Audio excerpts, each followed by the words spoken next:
Hello, welcome back to Gilbert and Sullivan Opera Victoria's Rediscovery series. This week we are delighted to present to you one of the problem children of the Gilbert and Sullivan family, Ruddigore. Not often performed and in many ways as good as any of them. It was written straight after the Mikado, and it was rather unfairly compared to Mikado, because Mikado was such a perfect being and Ruddigore is not perfect, but it has some wonderful moments, and some parts of it show Gilbert and Sullivan at their very best. It was a satire, a parody if you like, on what was called transpontine melodrama, literally across the Thames in London, the low music halls of the Victorian era. These had really gone out of fashion from, say, even the 1840s, so already when Ruddigore was composed in 1887, it was already perhaps a little old-fashioned in its parodies. The production in 2012 was by Ron Pidcock, and it had a wonderful cast led by Brett O'Meara, and also featured was a rising young tenor, Michael Petruccelli, who is now pursuing an international professional career, and I notice that he's now working with the Frankfurt Opera, so well done. One of the main duties or responsibilities that we take on board is obviously giving young and emerging artists the opportunities, not just to perform but to also work with professional directors and musical directors. Ruddigore in this case was directed by John Ferguson. Also in the cast was Ren Wortley, Peter Hanway, Anna Castle, and it was an excellent production of this piece. So settle back and enjoy Ruddigore, Act 1, and after this, if you like to go to our shop on our website and maybe even purchase this if you would like, or make a donation. Many thanks.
Every day as the days roll on, bridesmaids gone, we gaze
gentle maidens, you sing well, but vainly. For Rose is still heart-free and looks but coldly upon her many suitors. Oh, it's very disappointing. Every young man in the village is in love with her, but they are appalled by her beauty and modesty and won't declare themselves. So, until she makes her own choice, there's no chance for anybody else. This is perhaps the only village in the world that possesses an endowed corps of professional bridesmaids. Bound to be on duty every day from 10 to 4, and it is at least 6 months since our services were acquired. The pious charity by which we exist is practically wasted. We shall be disendowed. That'll be the end of it. Dame Hannah, you're a nice old person. You could marry if you liked. There's old Adam, Robin's faithful servant. He loves you with all the frenzy of a boy of 14. Nay, that may never be, for I am pledged. To whom? To an eternal maidenhood. Many years ago, I was betrothed to a godlike youth who wooed me under an assumed name. But on the very day upon which our wedding was to have been celebrated, I discovered he was no other than Sir Rupert Murgatroyd, one of the bad baronets of Ruddigore, and uncle of the man who now bears that title. As a son of that accursed race, he was no husband for an honest girl. So madly as I loved him, I left him then and there. He died but 10 years since, but I never saw him again. But why should you not marry a bad baronet of Ruddigore? All baronets are bad, but was he worse than other baronets? My child, he was accursed! But who cursed him? Not you, I trust. The curse is on all his line, and has been ever since the time of Sir Rupert, the first baronet. Listen, and you shall hear the legend.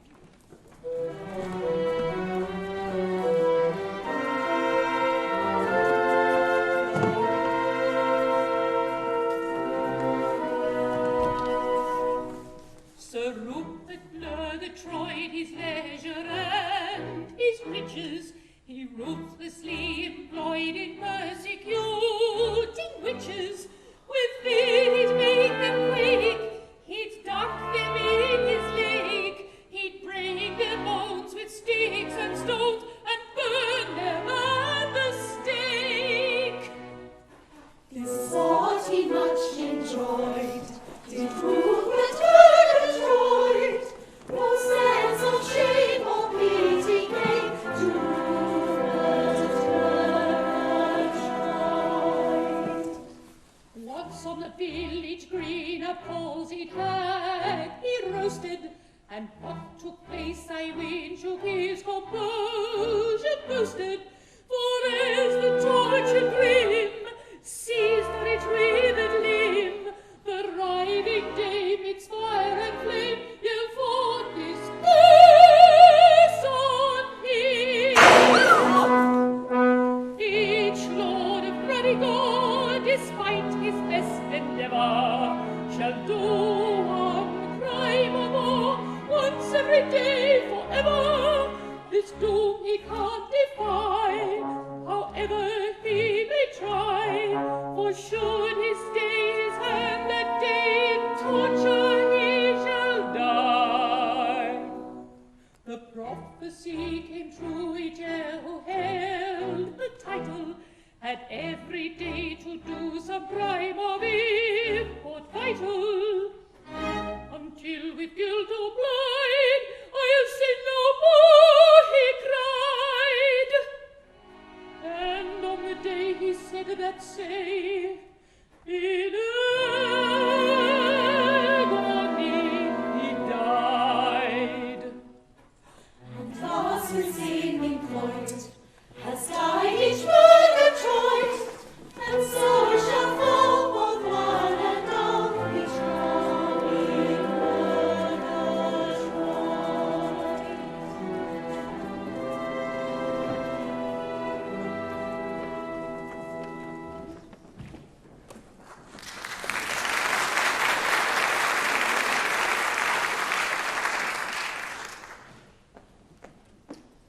Whither away, dear charity, as is thy wont. A few gifts, dear aunt, for deserving villagers. Lo, here is some peppermint rock for old Gaffer Gallifrey. A set of 4 feet for pretty little Ruth Rowbottom. And a pound of snuff for the poor orphan girl on the hill. Ah, Rose. Pity that so much goodness should not help to make some gallant youth happy for life. Rose, why dost thou harden that little heart of thine? Is there none hereaway whom thou couldst love? And if there were such a one, verily it would ill become me to tell him so. Nay, dear one, where true love is, there is little need of prim formality. Hush, dear aunt, for thy words pain me sorely. Hung in a plated dish cover to the knocker of the workhouse door, with naught that I could call mine own, save a change of baby linen and a book of etiquette. Little wonder if I have always regarded this work as a voice from a parent's tomb. This hallowed volume, composed, if I may believe the title page, by no less an authority than the wife of a Lord Mayor, has been through life my guide and monitor. By its solemn precepts I have learned to test the moral worth of all who approach me. The man who bites his bread or eats peas with a knife I look upon as a lost creature. And he who has not acquired the proper manner of entering and leaving a room is the object of my pitying horror.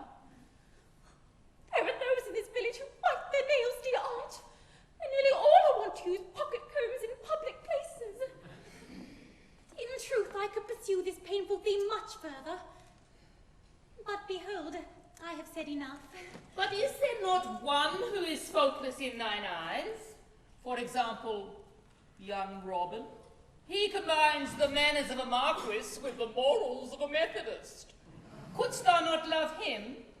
And even if I could, how should I confess it unto him? For lo, he is shy and saith naught.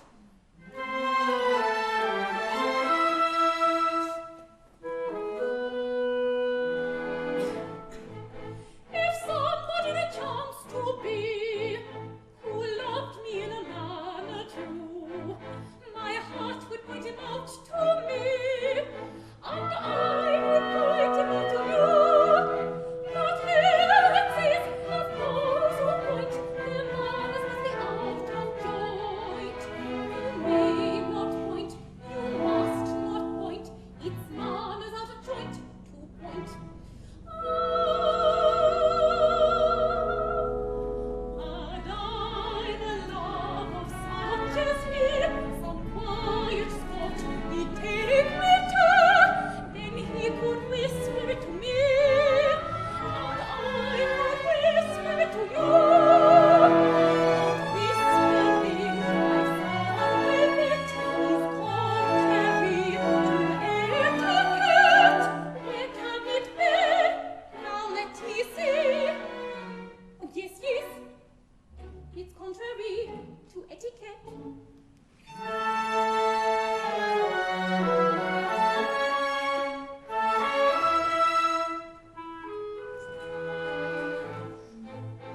If any were but youth I knew, polite and gentle, neat and prim, then I could hint as much to you, and you could hint as much to him. But heresies in plainest print, it's most unladylike to hint. You may not hint, you must not hint, it says you mustn't hint in print. And if I loved you through and through, true love and not a passing whim, then I could speak of it to you, and you could speak of it to him. But here I find it doesn't do to speak until you're spoken to. Where can it be? Now let me see. Yes, yes. Don't speak until you're spoken to.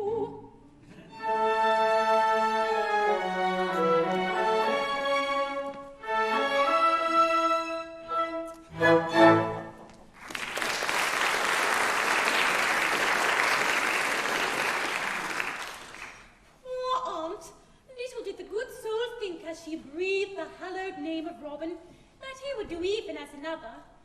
But he resembleth all the youths in his village, in that he is unduly bashful in my presence, and lo, it is hard to bring him to the point. But soft, he is here. Mistress Rose, Master Robin, I wish to say that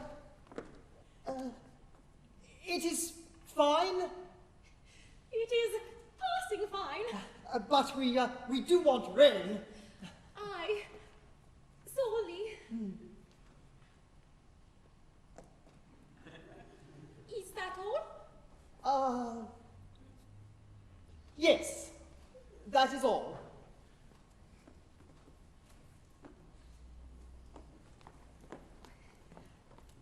Good day, Master Robin. Good day, Mistress Rose.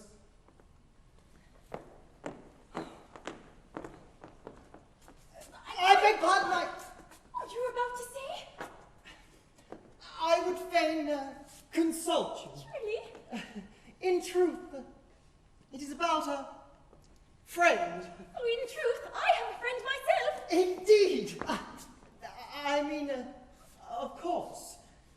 And I would fain consult you About him.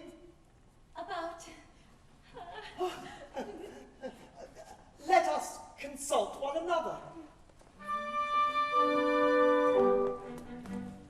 I know a youth who loves a little maid. Hey, but his face is a sight for to see. Silent is he, for he's modest and afraid. Hey, but he's timid as a youth can be. I know a maid who loves a gallant youth. Hey, but she sickens as the days go by. She cannot tell him all the sad truth. Hey, but I think that little maid will die. Poor little man, Poor little maid, poor little man. poor little maid. Now tell me, pray, and tell me true, what in the world should the young man do? He cannot eat and he cannot sleep. Hey, but his face is a sight for to see. Daily he goes for to wail, for to weep. Hey, but he's wretched as a youth can be. She's very thin and she's very pale. Hey, but she sickens as the days go by. Daily she goes for to wail. Hey, but I think that little maid will die. Poor little maid, Poor little man, poor little maid. poor little man. Now tell me, pray, and tell me true, what in the world should the maiden do? If I were a youth, I should offer her my name. Hey, but her face is a sight for to see. If I were the maid, I should fan his honest flame. Hey, but he's bashful as a youth can be. If I were a youth, I should speak to her today.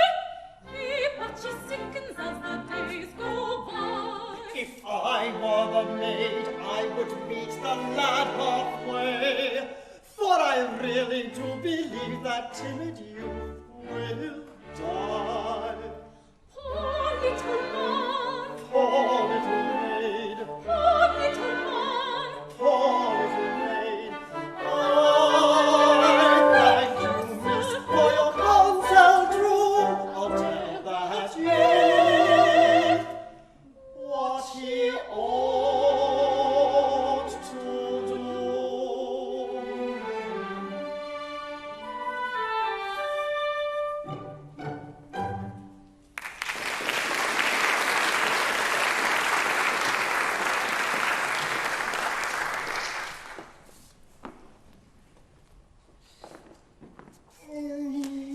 Poor child. I sometimes think if she wasn't quite so particular, I might venture to... But no, even then I should be unworthy of her. My kind master is sad. Dear Sir Rupert Murgatroyd. Hush! As you love me, breathe not that hated name. 20 years ago, in horror, at the prospect of inheriting that hideous title, and with it the ban who compels all who succeed to the baronetcy to commit at least one deadly crime per day for life, I fled my home and concealed myself in this innocent village under the name of Robin Oakapple. My younger brother Despard, believing me to be dead, succeeded to the title and its attendant curse. For 20 years I have been dead and buried. Don't dig me up now. Dear master, it shall be as you wish, for have I not sworn to obey you forever in all things? Yet, as we are here alone, and as I belong to that particular description of good old man, to whom the truth is a refreshing novelty, let me call you by your own right title once more.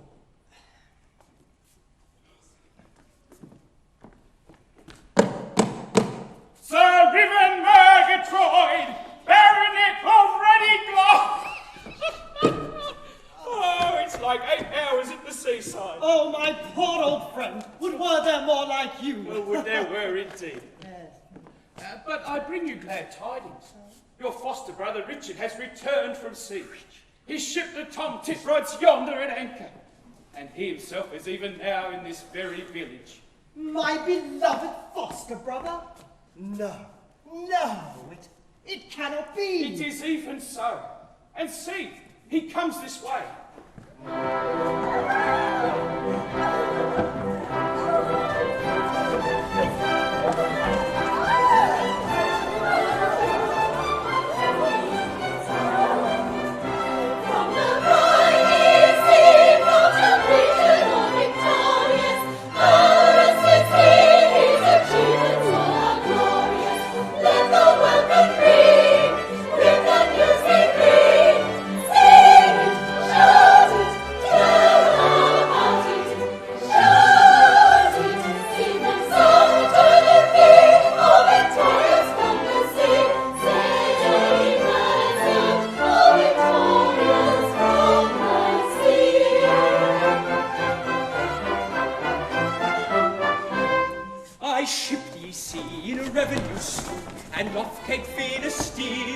A merchantman we see, a Frenchman going free, so we made for the bold Mounseer, do you see? We made for the bold Mounseer, but she proved to be a frigate, and she upped with her ports, as she fired with the 32.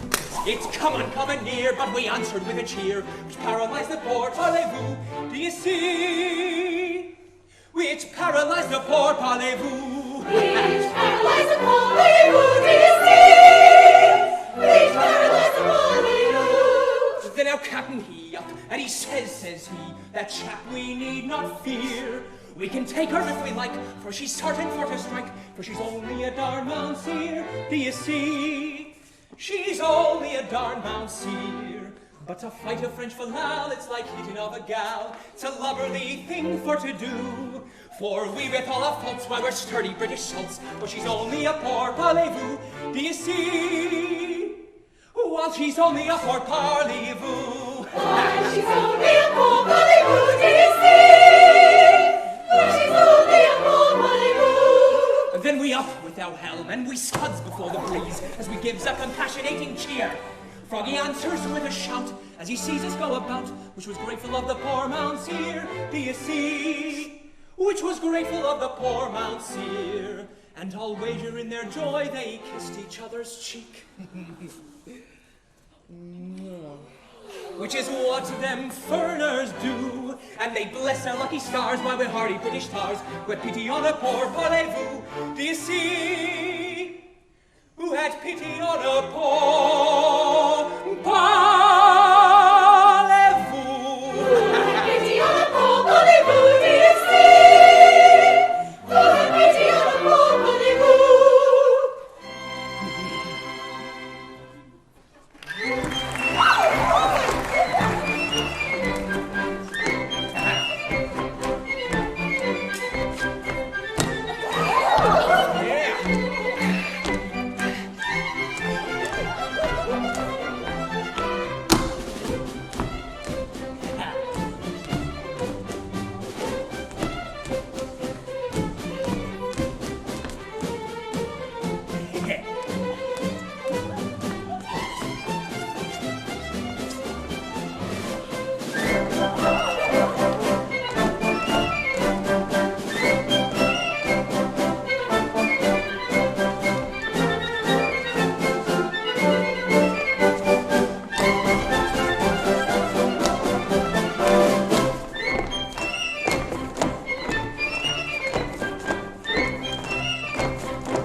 Richard!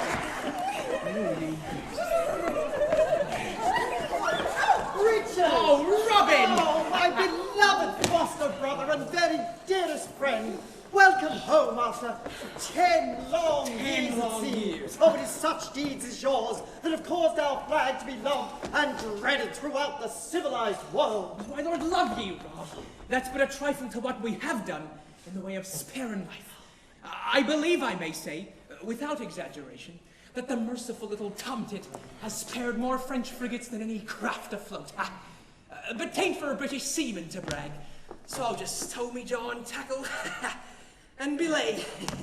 But vast haven, messmate. What's brought you all a cockbill? Oh, alas, Dick, I love Rose Maybud, and love in vain. You? Love in vain? Come, that's too good.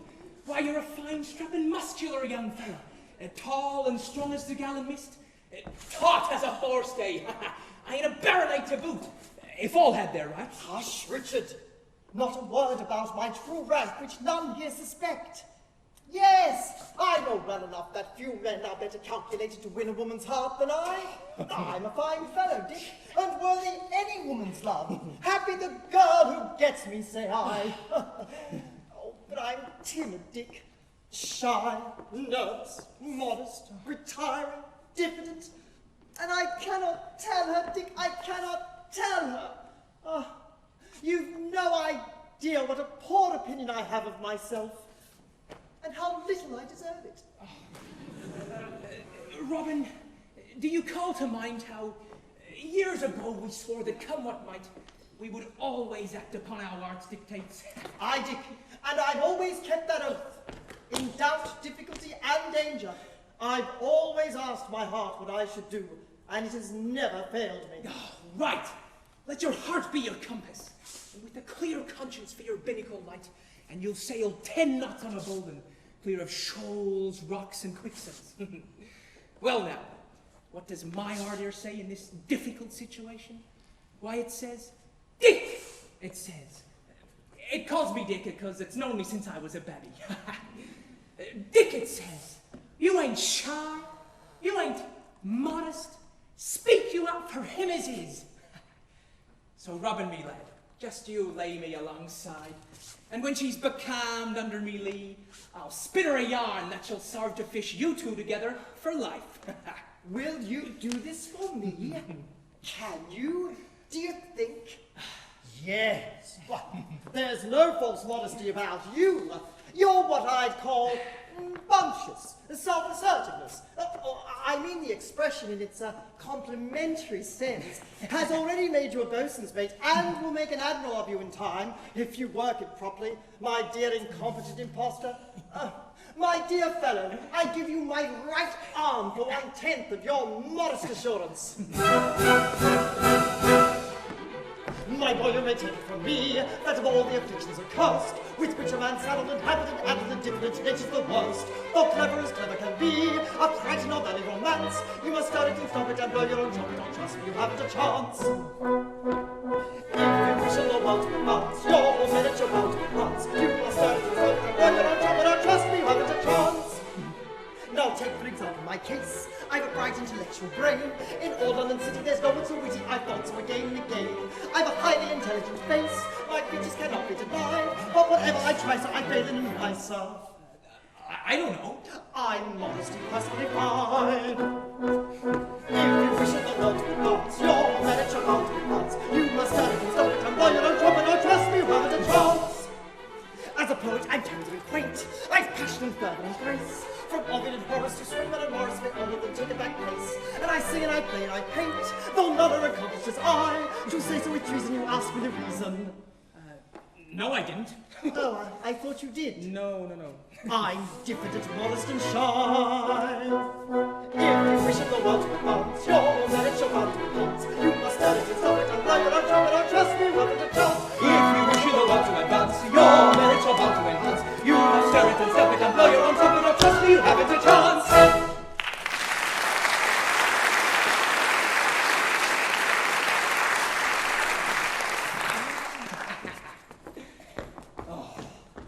It's a thousand pities she's such a poor poor opinion of himself. For a finer fella don't walk. Well, I'll do me best for him. Plead for him as though it was for your own father. That's what me heart's remarking to me just now. Ooh, and here she comes. Steady, steady it is.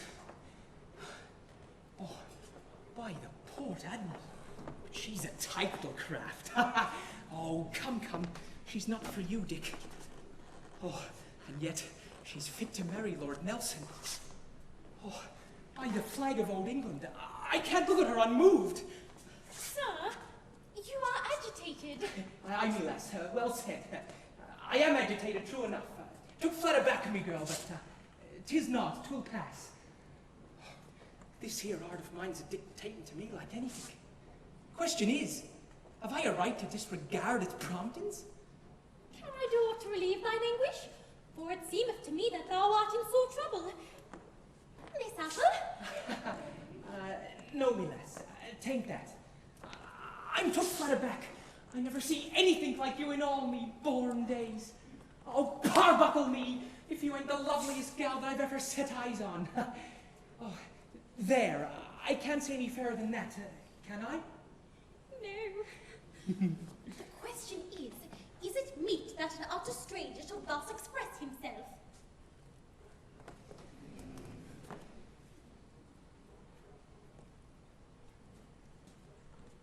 Yes, always speak the truth. I no thoughts of saying this to you here on me own account. For truth to tell, I was charted by another. But when I see you, me hearted up and says it. This is the very last for you, Dick. Speak up to her, Dick, it says. It calls me Dick because we was at school together. Tell her all, Dick, it says. Never sail under false colors. It's mean. That's what me heart tells me to say. And in me rough, common, sailor-like fashion, I've said it. And I'm a-waiting for your reply. I'm a-trembling, miss. Oh, looky here. That's nervousness. Now, how should a maiden deal with such an one? Keep no one in unnecessary suspense. Behold, I will not keep you in unnecessary suspense. In accepting an offer of marriage, do so with apparent hesitation. I take you, but with a certain show of reluctance. Avoid any appearance of eagerness, though you will bear in mind that I am far from anxious to do so. A little show of emotion will not be misplaced.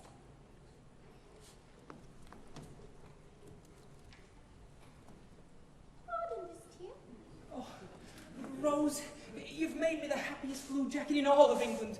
I wouldn't change places with the Admiral of the Fleet, no matter who he's a-hugging in this here present moment.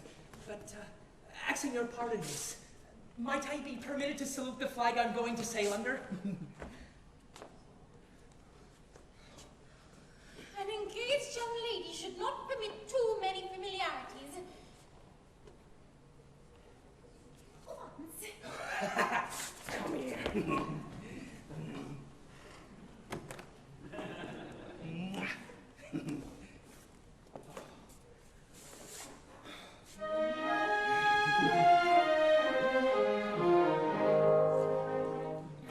battle's roar is over, oh my love. Embrace thy tender love, oh my love. From tempest welter, from war's alarms, oh give me shelter within those arms. Oh give me shelter within those arms. Thy smile alluring, all heartache curing, gives peace enduring, oh my love, oh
Well, what news?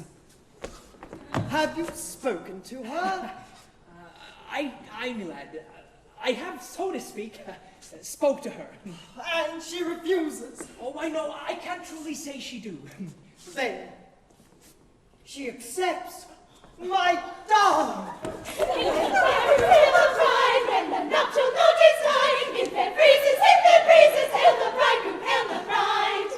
Now, what should a maiden do when she is embraced by the wrong gentleman? Oh, belay, lad, belay. You don't understand. Sir, belay, I beseech you. You see, it's like this. She accepts, but it's me. You? Bridegroom, hail the bride. Will you be quiet? Now then, well, what does this mean? Me poor lad, me heart it grieves for thee. But it's like this. The moment I see her, and just as I was a-going to mention your name, me hearted up and says it, Dick, you fell in love with her yourself. Speak up to her, Dick, it says. Never sail under false colours. Be honest and sailor-like. Speak up, it says. Take her, you dog, and with her, me blessing. Bridegroom, hail the bride. Will you be quiet? Go away!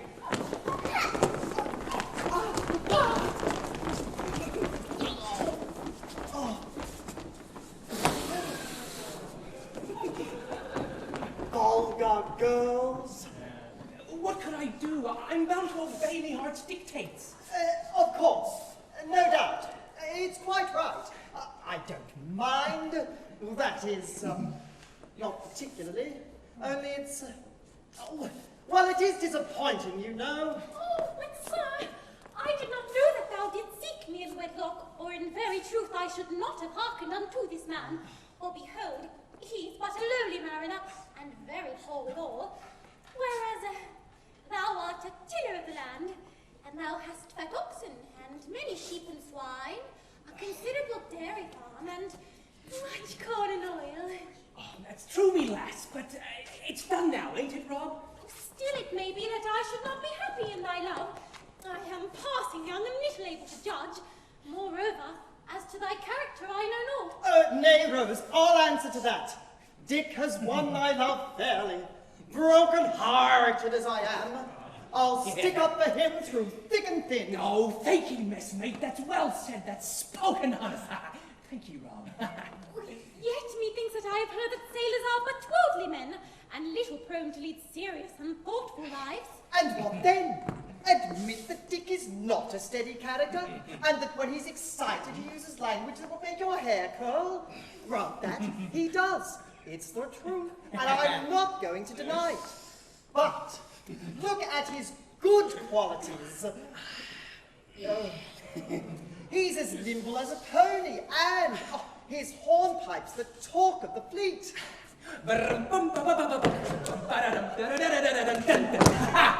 And that's just a bit of it. Oh, thank you, messmate. Thank you. That's well spoken. But it may be that he drinketh strong waters, which do amuse a man and make him even as the wild beasts of the desert. Oh, well, suppose he does. And I don't say he don't, for rum's his bane and never has been. He does drink, I won't deny it. But what of that? Oh, look at his arms, tattooed to the shoulder. Oh, yeah. No, I won't hear a word against Dick. But they say that mariners are but rarely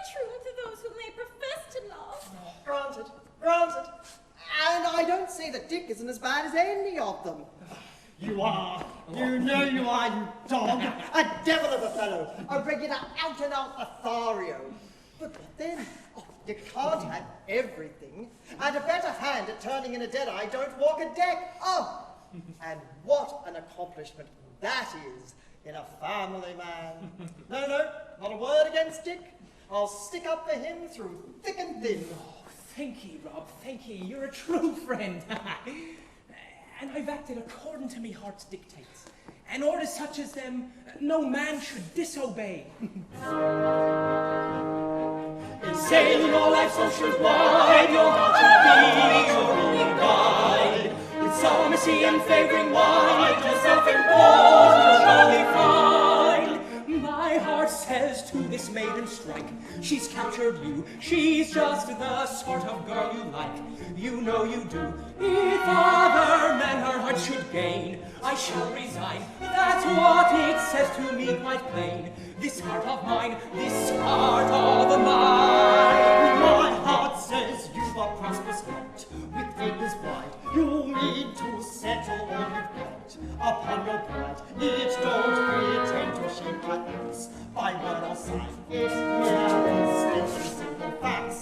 This heart of mine, this heart of mine. When it seems my heart is white, it dresses black. It then said, let me not as bright. Heart of attack, I must obey its latest strain. You tell me so, but should it change its mind again? I let you know, I let you know. In sailing all life's oceans wide, no doubt your heart should be your guide. But it is awkward when you find a heart that does not know it's mine. A heart that does not know it's mine. A heart that does not know it's mine. A heart that does not know it's mine.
Cheerily carols the lark over the cot.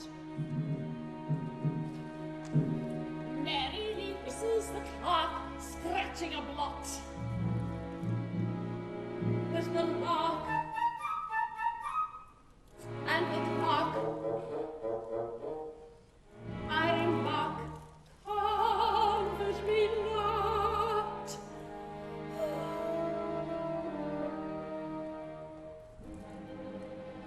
Over the ripening peach buzzes the bee. Splash on the billowy beach tumbles the sea. But the peach and the beach, they're each nothing to me. And why, oh my, that match, crazy me, they look at. Poor peg. And I'm, yes, Billy, but my Miss Tilly, don't call. Shh. No calamity is only that I'm lonely. That's all.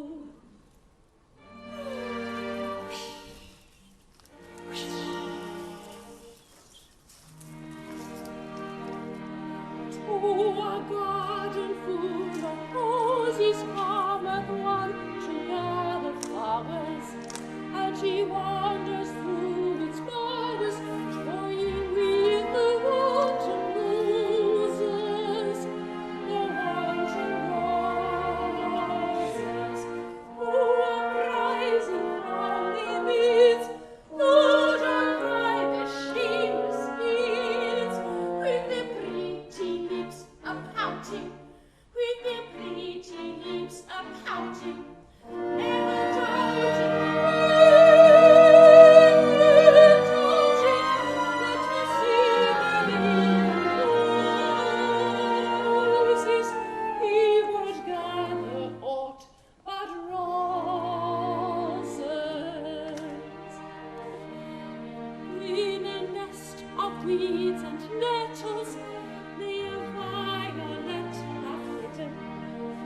hoping that his glance unbidden yet might fall upon her petals, upon her petals.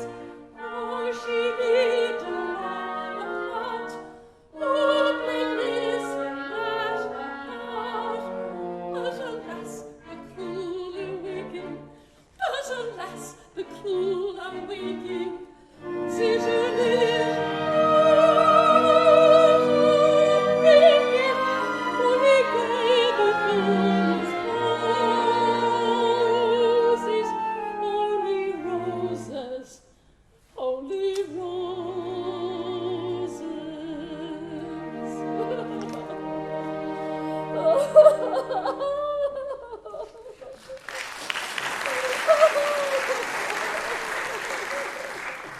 Oh, Maiden. And in tears. Can I do aught to soften my sorrow? This apple? No. Tell me, are you mad? I? No. That is, I think not. That's well. Then you don't love Sir Despard Murgatroyd. All mad girls love him. I love him. I'm poor mad Margaret. Crazy Meg. Poor pig. Thou lovest the bad baronet of Ruddigore. Oh, horrible, too horrible. You pity me? Then be my mother. The squirrel had a mother, but she drank and the squirrel fled. Hush. They sing a brave song in our parts. It runs somewhat thus. The cat and the dog and the little puppy sat down in a... I forget what they sat down in, but so the song goes. Listen, I have come to pinch her. Mercy, whom? You mean who? Nay, it is the accusative after the verb. True. I have come to pinch Rose Maybud. Rose Maybud? I love him. He loved me once, but that's all gone fished. He gave me an Italian glance thus, and made me his. He will give her an Italian glance and make her his, but it shall not be, for I'll stab on her, stab on her, stab on her! Did you ever kill anybody? No? Why not? Listen, I killed a fly this morning. It buzzed and I wouldn't have it, so it died. Pop! So shall she, so shall she. But behold, I am Rose Maybud, and I would fain not die. You are Rose Maybud. Yes, sweet Rose Maybud. Strange. They told me she was beautiful. And she loves you. No. If I thought that, I would treat you as the auctioneer and the land agent treated the ladybird. I would rend you asunder! Nay, be pacified, for behold, I am pledged to another, and lo, we are to be wedded this very day. Swear me that. Come to a commissioner and let me have it on affidavit. I once made an affidavit, but it died. But see, they come, Sir Despard and his evil crew. Hide, they're all mad, quite mad. What makes you think so? Hush, they sing choruses in public. That's mad enough, I think. Go, hide away, softly, or they will seize you. What? Softly.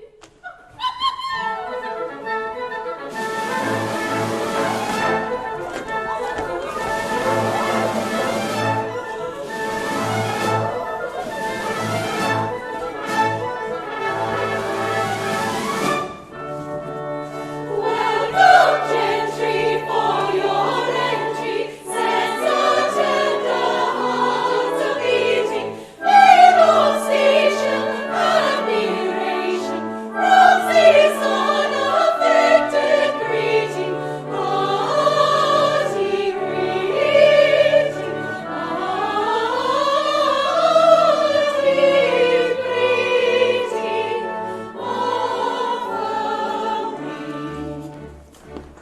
thoroughly tired of being admired by ladies of gentle degree.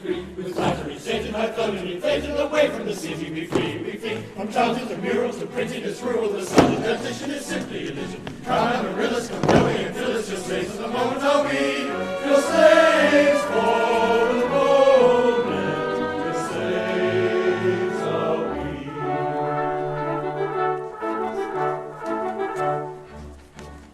The sons of the tillage who dwell in this village are people of lowly degree. Though honest and active, they're most unattractive and awkward as awkward can be. They clumsy clodhoppers with axes and choppers and shepherds and ploughmen and drovers and ploughmen, hedges and reapers and carters and keepers, but never a lover for me.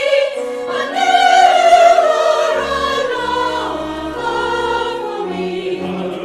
Naughty greedy, all for we. So well tired,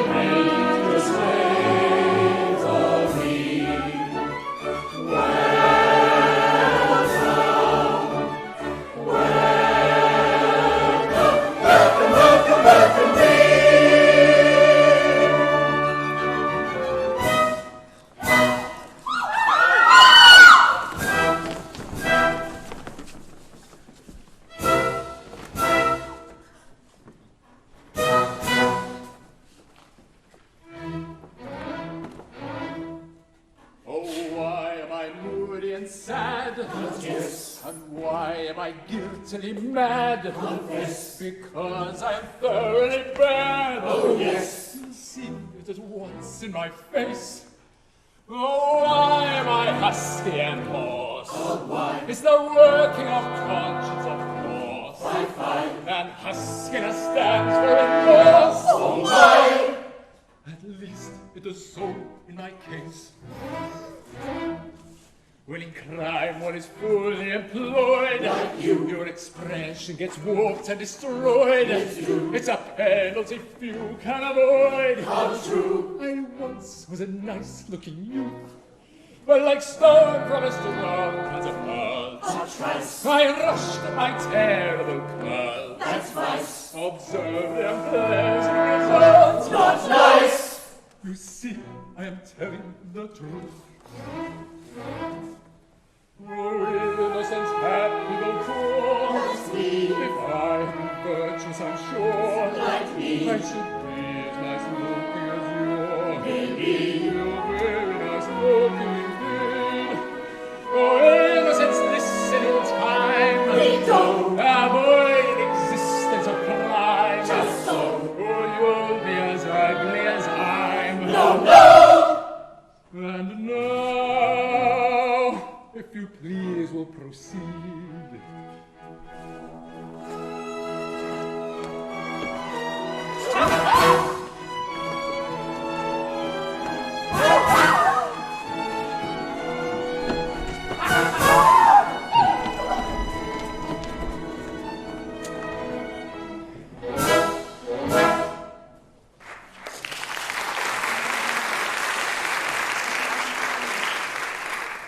Poor children, how they loathe me.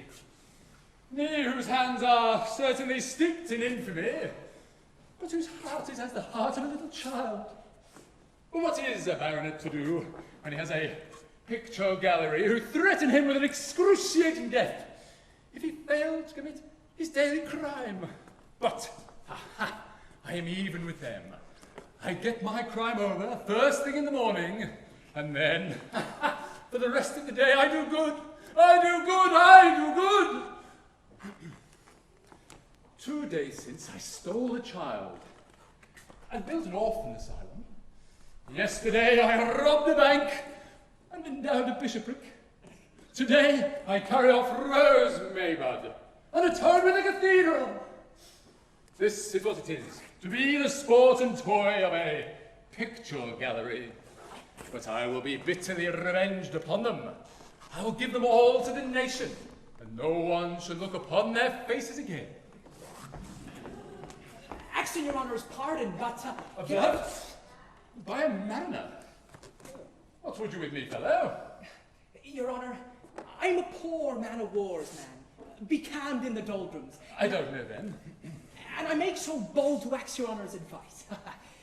Does your honour know what it is to have a heart?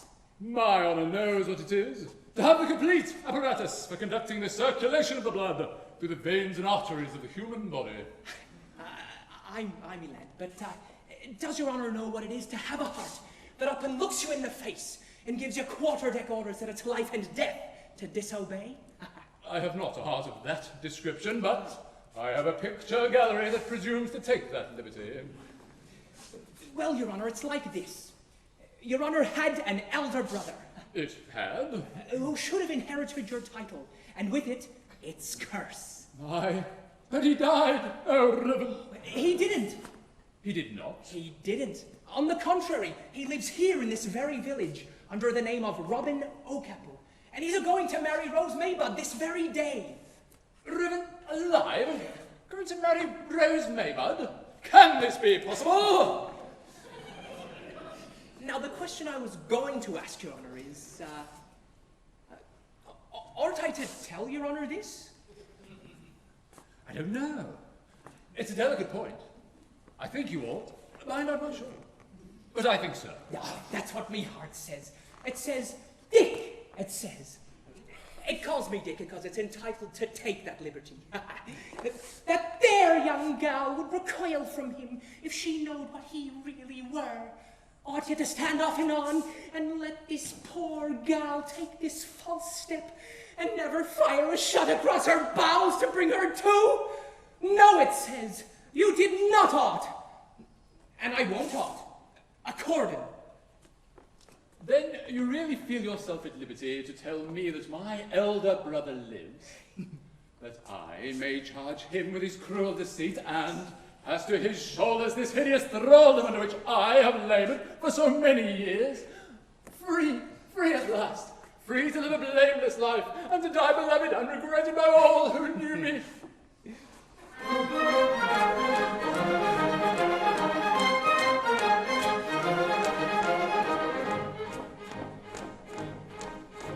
You understand? I think I do, with vigour unshaken. The steps I'll be taken, it's neatly planned. I think so too, I'll readily bet it, you never regret it. For duty must be done, the rule applies to everyone. Painful though that duty be, to shirk the task where fiddle-dee-dee, to shirk the task where fiddle-dee-dee, to shirk the task, to shirk the task where fiddle-dee-dee.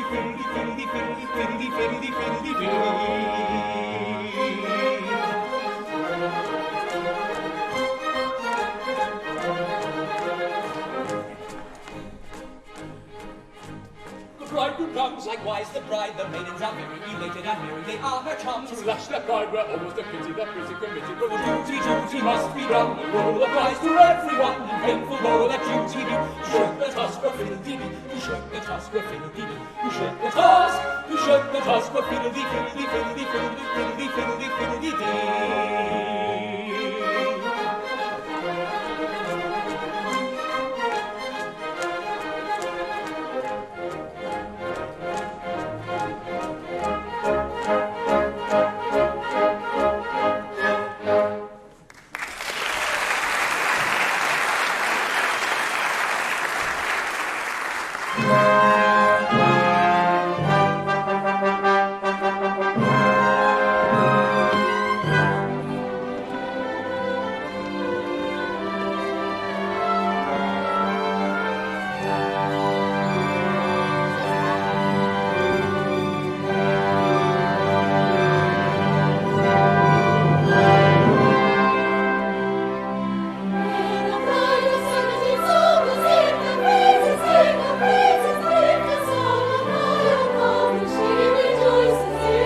la la la la la. Easy autumn, fade and fall.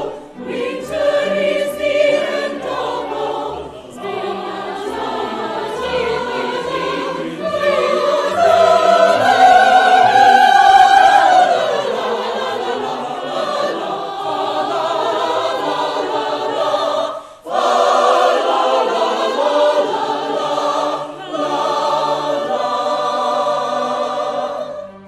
in the springtime seed is sown, in the summer grass is mown, in the autumn you may reap. Winter is the time for sleep. Winter is the time for sleep. Spring is over.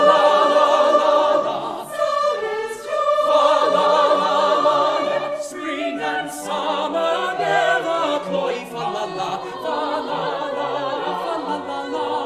Autumn's gone, fa la la la, winter ends, fa la la la. Winter after all is best, after all, fa la la la la, fa la la la la la la. Summer pleasure you, autumn high and winter too.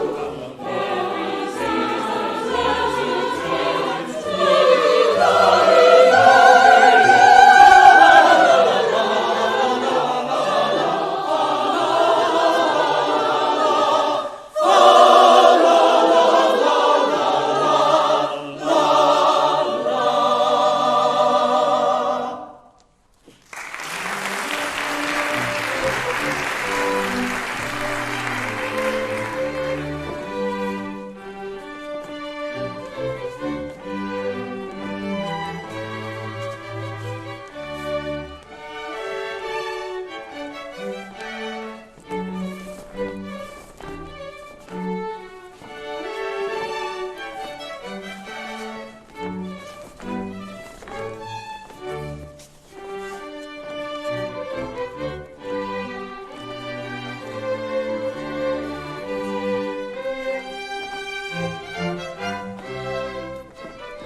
Oh, bride and bridegroom, ere you wed each other, I claim young Robin as my elder brother.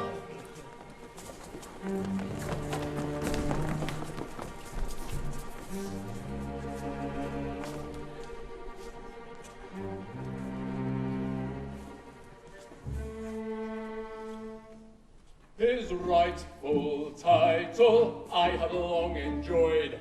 I claim him as Sir Rupert Murgatroyd.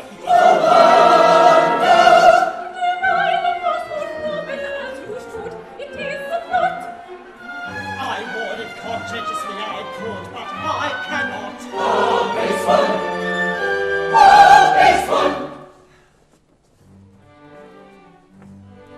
As pure and blameless peasant, I cannot, I regret, deny a truth unpleasant.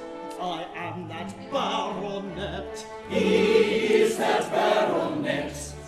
But when completely rated, that baronet am I, that I am what he stated, I'll recklessly deny. You recklessly deny.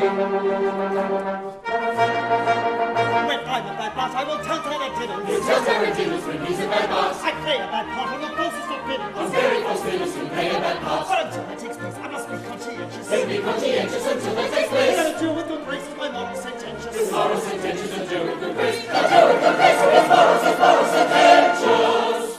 When he's a bad bat, I will tell Tarantino. On very false villains who play a bad boss. I play a bad boss on the falsest of villains and tell Tarantino when he's a bad boss. When he's a bad boss, he will tell Tarantino on very false villains who play a bad boss. You play a bad boss on the falsest of villains and tell Tarantino when he's a bad boss. When he's a bad boss, he will tell Tarantino on very false villains.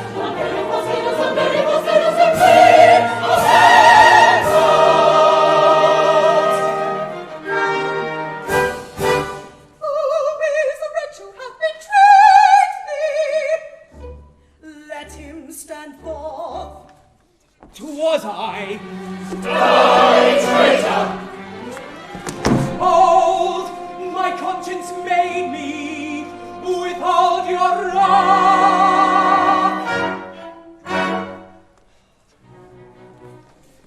Within this breast there beats a heart whose voice can't be gainsaid. It bade me thy true rank impart, and I at once obeyed. I knew 'twould cause thy budding fate, I knew 'twould cause the anguish great, but did I therefore hesitate? No, I at once obeyed.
It must be that of the person I make in this verse instead. There's a person I know